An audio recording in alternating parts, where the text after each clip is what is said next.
Carbon monoxide and dioxide discovered at the edge of the solar system.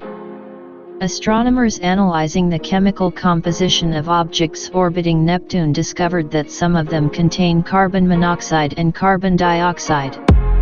These discoveries could help scientists better understand the formation of the solar system and how various celestial bodies migrated during this process. Beyond the orbit of Neptune is the Kuiper belt, a vast zone, very similar to the asteroid belt located between Mars and Jupiter, but much wider. It contains countless small objects that are remnants of the formation of the solar system. In addition to space debris, there are dwarf planets orbiting there: Pluto, Haumea, and Makemake. Unlike the asteroid belt, where rock and metal objects orbit, the Kuiper belt is mostly composed of objects composed of solidified chemicals, such as methane and water. The Kuiper belt begins approximately beyond the orbit of Neptune, about 30 astronomical units from the Sun. Astronomical unit, O. 10 is a distance equal to the distance of the Earth from the Sun, about 150 million kilometers. Using the James Webb Space Telescope, JWST, and its infrared radiation analysis capabilities, astronomers from the University of Central Florida detected carbon monoxide and carbon dioxide in the form of ice on 56 of the 59 studied trans-Neptunian objects, TNOs, i.e. objects located beyond Neptune's orbit. The description and results of the observations were published in the journal Nature Astronomy. Astronomers reported the discovery of carbon dioxide on 56 trans-Neptunian objects and carbon monoxide on 28 of them out of a sample of 59 objects examined using JWST. The analyses show that carbon dioxide may be widely distributed on the surfaces of objects orbiting beyond Neptune, regardless of the class and size of the body. Carbon monoxide was only detected in facilities with high carbon dioxide content. The research suggests that CO2, in the form of ice, was abundant in the cold, outer regions of the protoplanetary disk, the huge spinning disk of gas and dust that eventually formed the solar system. The authors of the publication indicate that further research is necessary to understand the origin of ice containing these compounds. The discovery could help us understand the formation of the solar system and how various celestial bodies migrated during this process. Trans-Neptunian objects are remnants of the planet formation process, says Mario Nascimento de PRA, co-author of the study. These discoveries could place significant constraints on where these features were created, how they reached the region where they are now located, and how their surfaces have evolved since their formation. Because they were formed at greater distances from the Sun and are smaller than planets, they contain impeccable information about the original composition of the protoplanetary disk, he adds.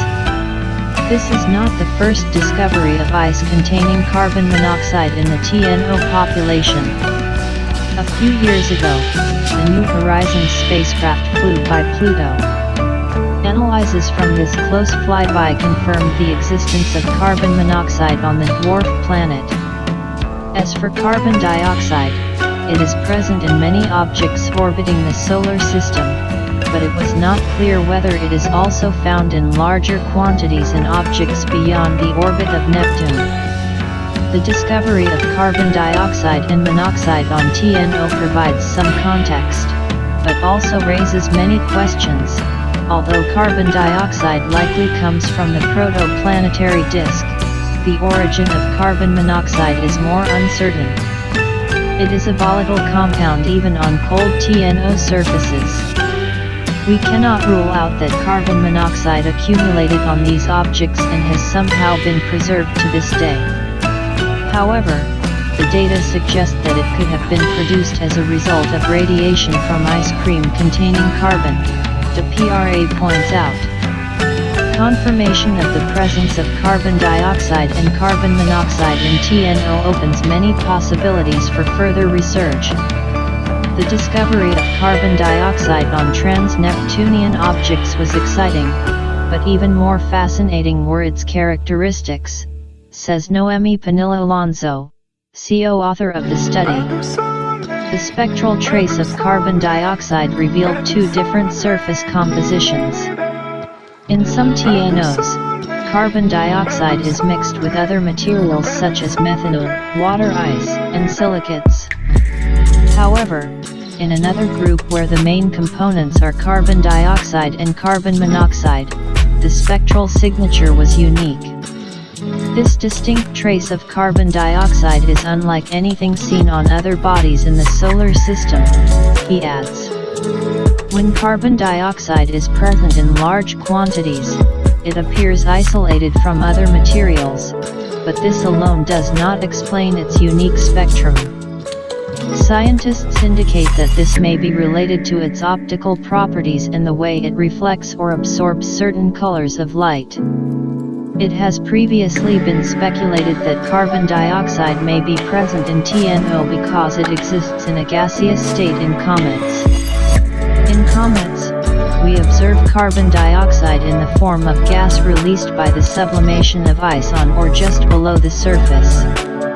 However, because carbon dioxide had never been observed on the surface of TNO, the common belief was that it was trapped beneath the surface. Our latest findings challenge this thesis. We now know that carbon dioxide is not only present on the surface of TNOs, but is also more abundant than water ice, which we previously thought was the most abundant surface material. This discovery radically changes our understanding of the composition of TNOs and suggests that the processes affecting their surfaces are more complex than we thought, emphasizes Panilla-Alonso. Although we found that CO2 is ubiquitous in the TNO population, it is certainly not evenly distributed, says Elsa Henault from the University of Paris-Saclay. Some objects are poor in carbon dioxide, while others are very rich in it and also have carbon monoxide. Some objects contain pure carbon dioxide, while others contain it with other compounds. Linking the properties of carbon dioxide with orbital and physical parameters allowed us to conclude that changes in carbon dioxide levels are probably representative of different areas of the formation of objects and their early evolution, he notes. The researcher also indicates that the protoplanetary disk from which the solar system was formed may have contained carbon dioxide, but it is unlikely that carbon monoxide was primary. Carbon monoxide can be produced by constant bombardment of ions from the sun or other sources. We are currently investigating this hypothesis by comparing observations with experiments that can reproduce the conditions of freezing and ionization of the TNO surface, he explains. Now other questions arise. What is particularly important, considering the origin and evolution of carbon monoxide?